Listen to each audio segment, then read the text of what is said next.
Jams, jams, jams. Picture books and jams. Welcome, everybody, to PB Jams. Music and picture books. What a perfect sandwich. Squish them all together. What a yummy snack. PB Jams. Yummy books and music. PB Jams. Reading, writing, teaching. PB Jams. What a yummy treat. Jamming PBs all the time. PB Jams. Songish books and bookish songs. Tips for music teachers. Interviews and book reviews. A little singing and dancing. PB Jams. Yummy books and music. PB Jams. Reading, writing, teaching. PB Jams. What a yummy treat. Jamming PBs all the time. PB Jams. Say good morning or afternoon or evening whenever you are joining us for our very next session of PB Jams. And I'm here with Valerie Bowling, the author of Let's Dance, a really wonderful, such a beautiful picture book, really fun and engaging. And it's won some awards. So it's published in 2020 by Boyd's Mill Press and written by Valerie Bowling, illustrated by Maine Diaz. Is that how? Yes, Maine Diaz. It's actually won the 2021 Crystal Kite. Yay! And also was a finalist for the CT Book Award in 2021. So it's gotten some great accolades. It is a really super fun picture book. And we're just going to chat for a few minutes with Valerie, particularly about the musical aspect of it, since this is PB Jams. So this is the PB, but it's also kind of crossing over into the jam section of our program. So Valerie, welcome. Thank you for being here with us today. I appreciate your time. Thank you for having me, Tani. I'm happy to be here. It's such a fun little program that we're putting together, and I'm happy that you're going to share a little bit about Let's Dance. Starting off, let's just talk a little bit about, where did you get the inspiration for this book? Where did this idea come from?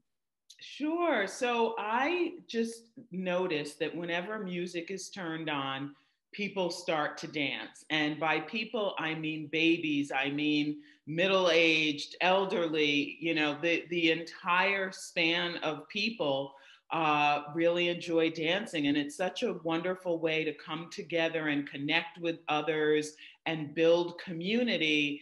And so that's really, I just wanted to write a joyful book that would sort of capture the energy and excitement associated with dance.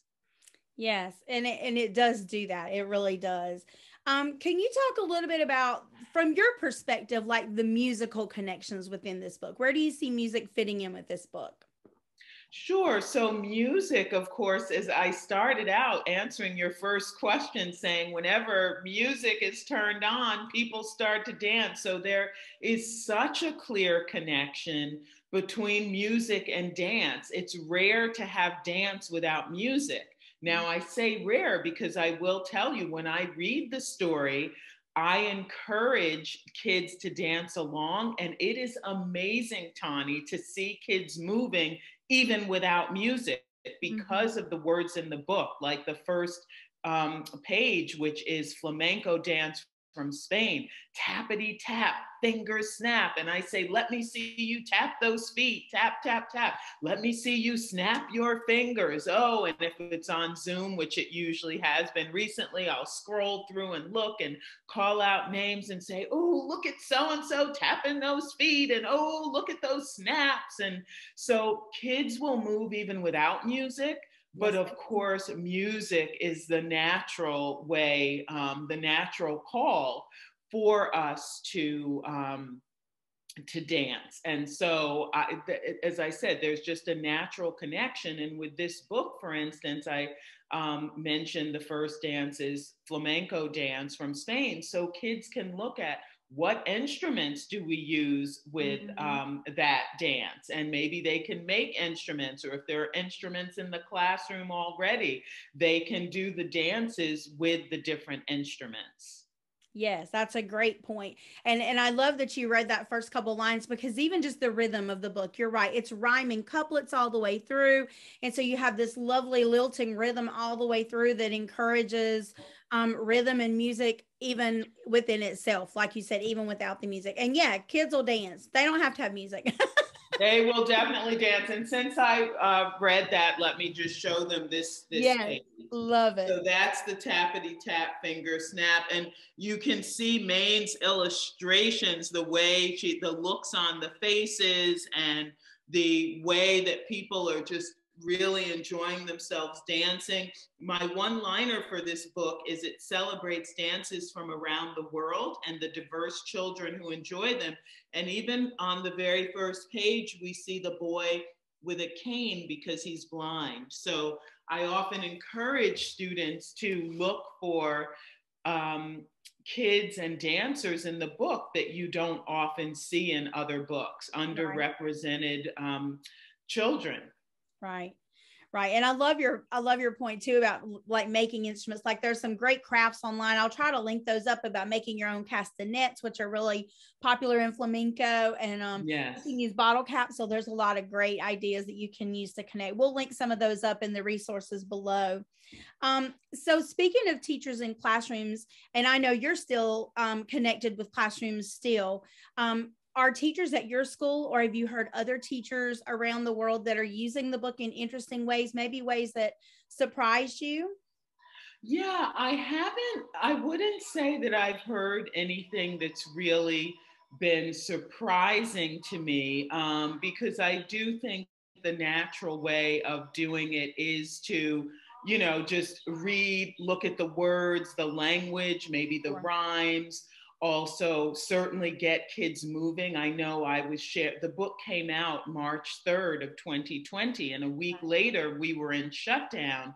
And so I was going virtually into classrooms and just when teachers were having their sort of online time with kids, and I was reading the book as a distance learning movement break, because we were calling it distance learning then, it wasn't remote learning. And so just using it that way. But I think just engaging in with students, it's also an SEL book. I see, what are the dances you enjoy? Yeah. It's cultural. What are the dances from your culture or that you enjoy that aren't in this book?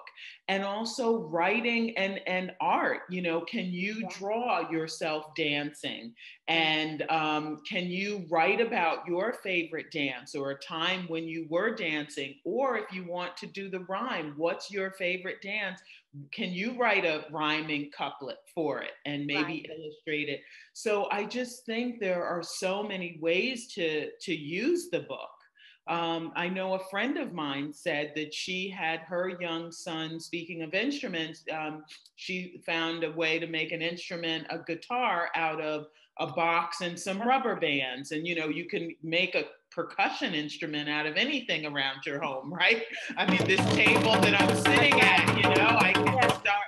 So anything at all. I think there are it's a matter of being creative. And if people do want ideas, I know, Tani, you will share the link later, but I have a YouTube channel for the book.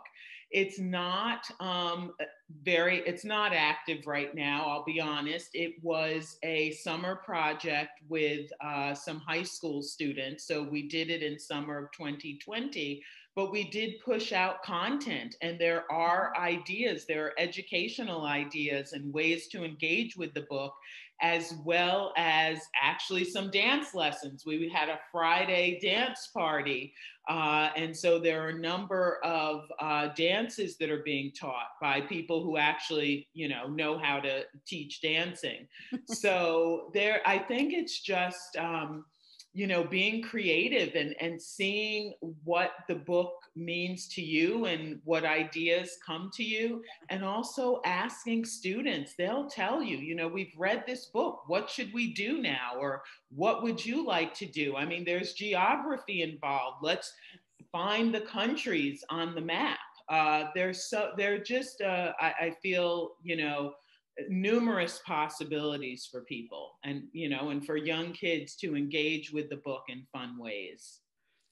Yeah, absolutely. And actually the next question we were going to talk about was the YouTube channel, which you kind of already covered that, but there are some really fun ideas in there. I was just glancing through it again before we came on, and there's like the pipe cleaner where you can move them, to manipulate. And that was just a really cool idea. The dance parties are super fun. Yes, so much good content, even though it may not be active right now. Like there's a wealth of information there that I hope, and I'll link that below for you guys as well, so you can check that out and won't have to go looking for it. But yeah, it's so many. We talk about in author terms, we talk about hooks and layers, and this book is replete with hooks and layers. So many different levels of not only teaching content, but just really good things to point out while you're reading. As you said, lots of good stuff. I appreciate that endorsement, Tani. I really do. And I love that you said layers, because I think that's what makes a book interesting to kids and rich to use in the classroom.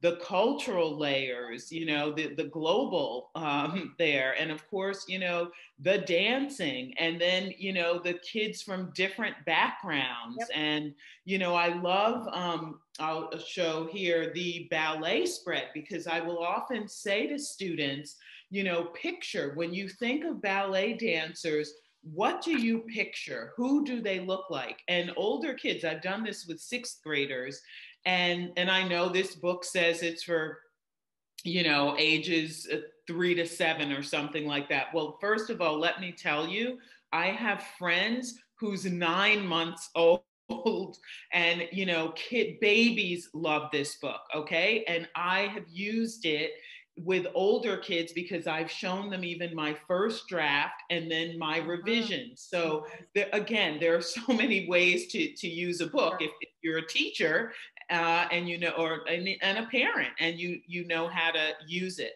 So anyway, they'll say, they're very honest: white, skinny, a girl, bun, all those things. And then I hold up this picture and I say, were you picturing anyone like this?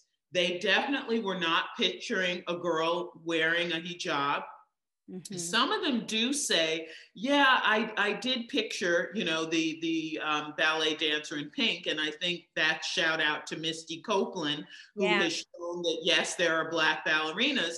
And then here I'll often say, I'll ask kids, how many of you think this is a girl? How many of you think this is a boy? How many of you aren't sure? And we always get a variety of responses. And I say, that's the point. It doesn't matter. And I will tell you, that was one of my big, as an author, that spread was an illustrator surprise for me, because I had said I wanted diversity throughout this book. And I did say, I want someone in a wheelchair, someone wearing a hijab. I wanted, someone who was blind. I wanted kids to be able to see themselves and know that they are, that they matter. But what surprised me about that one was I had specifically said at acquisition, when the book was acquired or purchased, I said, on the ballet spread, I want a boy in a tutu.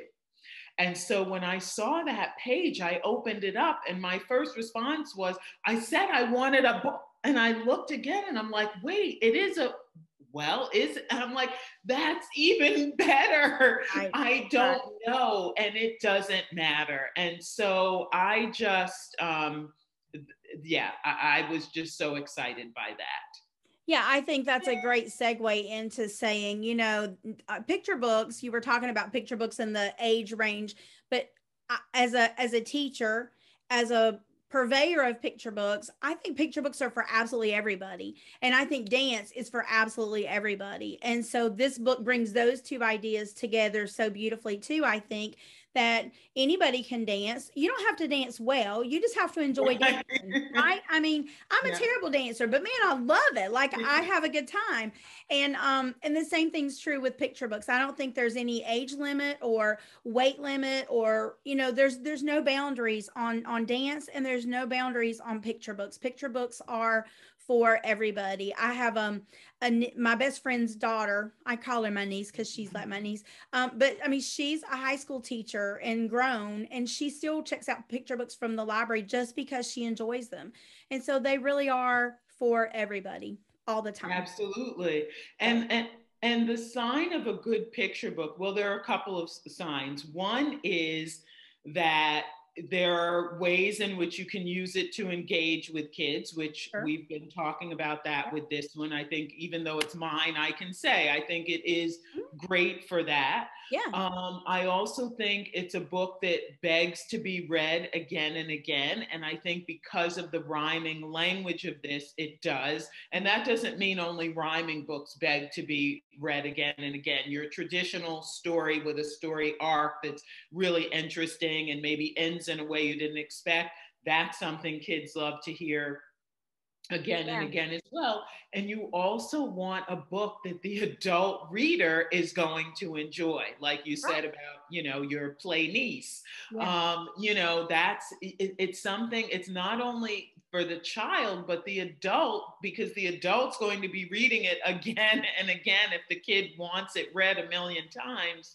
So the adult needs to enjoy it as well. So those are some components to consider.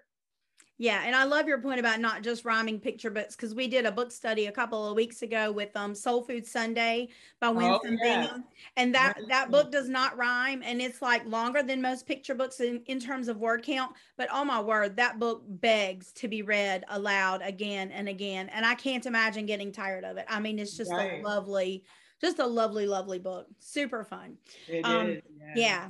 Those are great points for authors to take note of too. You authors who are tuning in, like what Valerie just said, those are key points to create a really winning picture book. So thank you for that as well for the authors that are going to be watching and listening. So I know you have some new projects coming up, Valerie. What would you like to tell us about what's coming up in your world?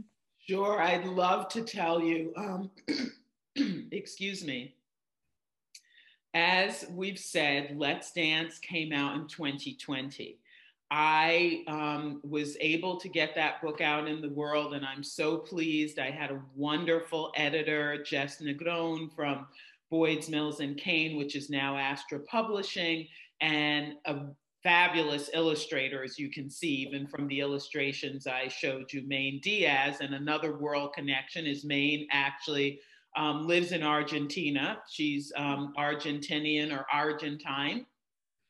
So last year in 2021, I didn't have any books coming out, but I was fortunate to sign with an agent in the summer of 2020. So three months or so after Let's Dance came out, and more books are coming. So I am pleased to say that 8 more books are on the way. So I'll give you the quick and dirty. So this year we have 2 books coming out, and my author copies just arrived this week. And if you look on Twitter, you'll see my unboxing video. It's my pinned tweet.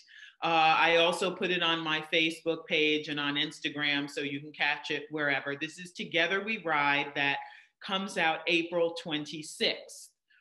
Then in October, on October 4th, I have another book called Ride, Roll, Run, about the games that kids just love to play. You can see the theme here. I love, doing things that are fun for kids, that, that are joyful, that in ways they connect with each other. In this book, it's really a father-daughter story, but you'll see the other family members as well.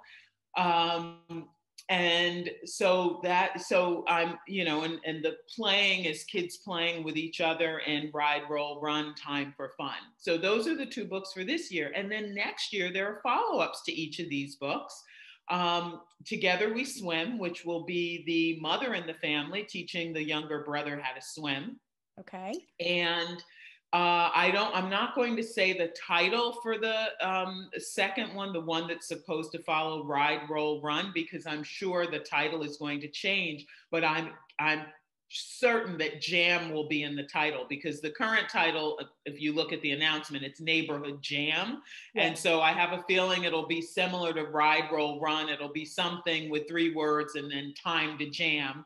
and that's a musical block party. And so talk about Yes, we're gonna have to get back music. together. Yeah, you'll definitely be Yeah. interested in that. And then I have an early reader series that I'm really excited about Oh. with Scholastic that comes out next year, which was originally called Zoya Glitters, but it's now called Rainbow Days. So, and those are the only ones I can mention. I do have a title for 2024, but it hasn't been announced yet. And I'm hoping that there'll be some other contracts this year. So I've been quite busy, and it's been wonderful. It brings me such joy to do this work, to write for children and to share books with them, and to also be invited to things like this and share with adults, so that the adults who are connected to the kids, the parents, the teachers, the librarians, the other authors and illustrators, so that I just love being a part of this writing community. It really is a rich and beautiful community, very supportive and loving, and it's really a great place to be, a great group of people to be with. So guys, you hear it. I mean, Valerie has so many amazing things coming. So I'm linking her website and all of that information down below. So she's one to watch. She has some amazing books coming out. We can't wait to read all these awesome books following up Let's Dance. Thank you, Valerie, for being here with us today and talking about Let's Dance on PB Jams.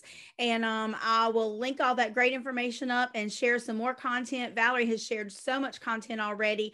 This has been just a really rich and wonderful discussion. I'll link some additional things below for music teachers and classroom teachers and parents and families. So check that out. Thanks for joining us this week on PB Jams, and we'll see you next time. Thanks again, Valerie. Thank you so much, everyone, for tuning in. And thank you so much, Tani, for hosting me. It really means a lot. I appreciate your support. And I will just say, I do want to mention a couple of ways to support authors, not just me. Yeah. And I never like to ask people to spend money. Of course, it's great if you want to purchase the book. And certainly if you're teachers, you should use your school budget to do it, not your personal budget. But you can write reviews, and you can also, on Goodreads, knowing that books that are coming out, you can mark those books want to read.